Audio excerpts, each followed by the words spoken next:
हमारा तो कौमी इशू है, जब तक वो इलेक्शन इस्तेमाल करे तो आपके खिलाफ है यार। हमें तो अहकामा में निकाला, करप्शन तो साबित ही नहीं हुई।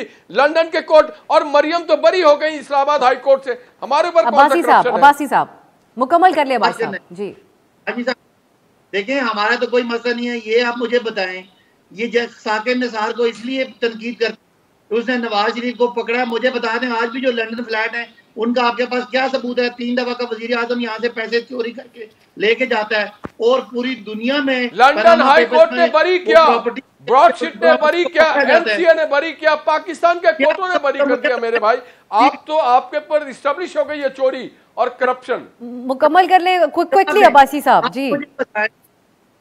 आप मुझे ये बताएं कि नवाज शरीफ की वो जो प्रॉपर्टी है अरबों रुपए के मेफेयर फ्लैट, उसका नवाज शरीफ के पास क्या सबूत है कि 18 साल के बच्चों के नाम इतनी अरबों रुपए की प्रॉपर्टी है? वो नवाज शरीफ की नहीं, उसके बच्चों की